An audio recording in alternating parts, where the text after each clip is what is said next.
guys. Whispering tactician here, back again with another video. And today we have the Game Week 2 review. Game Week 3, sorry, not Game Week 2, Game Week 3 review. A lot of interesting things that happened this game week. We're going to go through all of them. But of course, before we get into the video, hit the like button as it helps the channel so much. Comment down below, let me know if you watched any of the games, if you enjoyed any of them.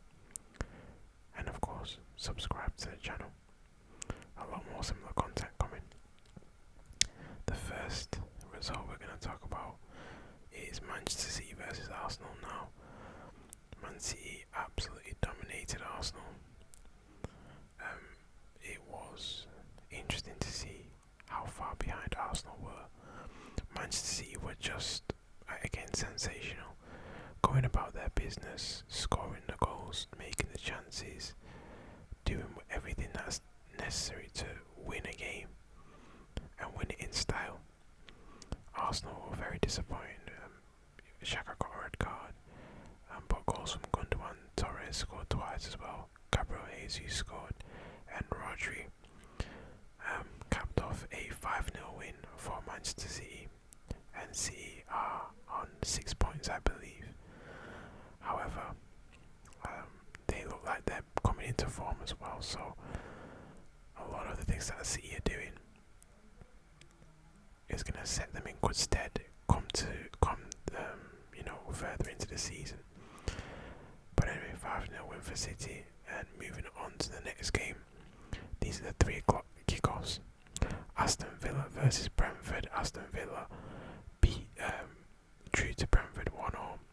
Buendia scored, and Ivan Toney scored as well. And I didn't watch this game, so I can't comment too much. But it's interesting that Brentford keep getting results against the sides that are projected to finish around top 10, maybe top 8, top 7-ish. So it's going to be interesting to see how they cope. Aston Villa at home, could you call this drop points? Are Brentford going to get relegated? The one thing I'd say about Brentford is I'm probably wrong with my prediction that they're going to go down. I think they're going to stay up. They're going to be fine anyway. The next game we are looking at is Brighton and Hove Albion against Everton, and Everton won the game 2-0, courtesy of goals from Gray and Calvert-Lewin. A fantastic performance from Everton. I've watched the highlights of this game, and one thing I'll say is Everton seem to be getting the job done very well. It's going to be interesting to see how they progress throughout the season, because I think Everton have a lot of potential, so do Brighton. But the fact that Everton can go away to the likes of Brighton and win in the manner that they did is probably comforting to an Everton fan, especially since they've lost one of the best managers in the game in Ancelotti. They've got Rafa Benitez now, but yeah, they're still playing some decent football. The next game we're looking at is Newcastle versus Southampton. Southampton were held to a 2-2 draw. Newcastle equalised in the 91st minute, and then Ward-Prowse scored a penalty in the 96th. But goals from Wilson and El Yunusi, I think that's how you say it, made it 1-0 before that point. But watching the highlights of that game, I was very much intrigued, because I thought Newcastle won the game and then Southampton get a penalty. And listen, I think Newcastle, they have to be very careful. They've not won a home game, of course. They're scoring goals, but they're also conceding a lot of goals, making a lot of mistakes. They need to be very careful in the way that they operate and the way they play. But yeah, 2-2 draw, Southampton and Newcastle. The next game we are looking at is Leicester versus Norwich, and Norwich were beaten 2-1 by Leicester City. Vardy scored in the 8th minute of 76th minute, and Baker scored in the 44th minute. I didn't watch this game again. It was a 3 p.m. kickoff, so I only watched the highlights. But yeah, Leicester City bounced back from their defeat. Well, Norwich, they're an awkward side because they're not a top of the range side in terms of they might get relegated, but they're going to be tough to play against, especially away from home. When they're at home, for a side like Leicester, they should be beating them, and they've gone and beat them, which is great. Vardy got a goal and assist as well, which is good.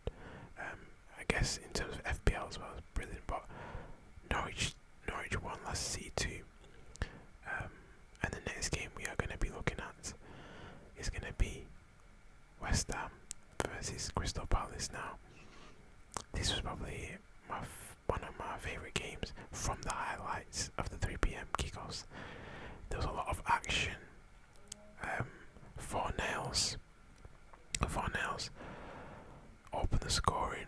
Gallagher equalised, and then Antonio scored. Gallagher equalised. And West Ham in front of their fans again. They drew. I don't think it's a bad draw. You kind of got to pick up points from the teams around you. Crystal Palace are going to be an awkward team to play because of their new manager fitting into the new system stuff. But I think it's a good point for both sides anyway. The 5:30 p.m. kickoff between Liverpool and Chelsea ended in a 1-1 draw. An interesting game to say the least, because I feel like Chelsea should have won the game from the whole reflection of the game when you watch it from start to finish. I feel like Chelsea should have won the game, but the handball was just so controversial. Was it a handball? It probably was. But one thing I would say is Chelsea defended brilliantly. You can tell they have a fantastic manager. Liverpool got back into the game, but they couldn't find the winner. And it's a brilliant point for Chelsea because they went down to 10 men and they got out of there with a point. Even if they came into the game and only got a point, it'd still be a brilliant result from them. So congratulations to Chelsea. Anfield is not an easy place to go, and getting a point is going to be brilliant for them.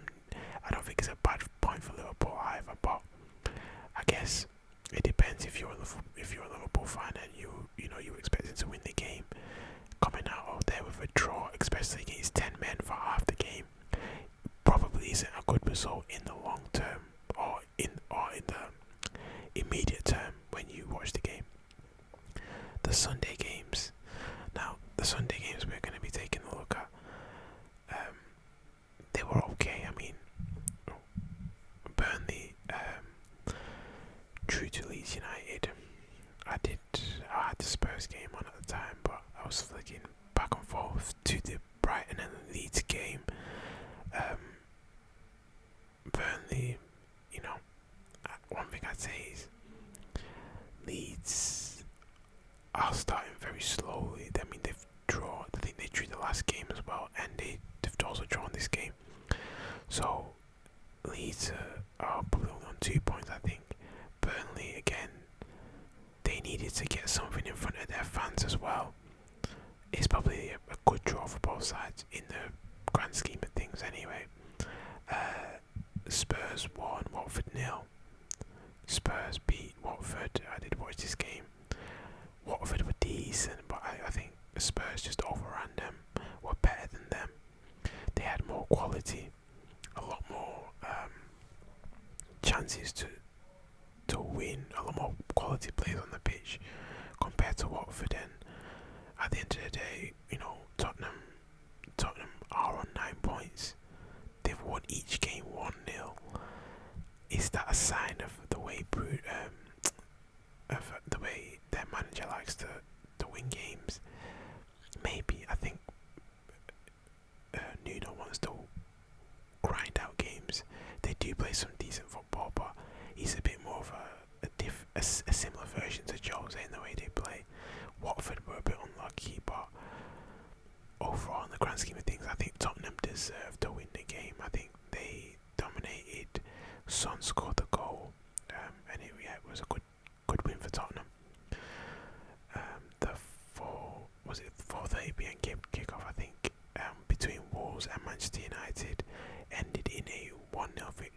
Manchester United.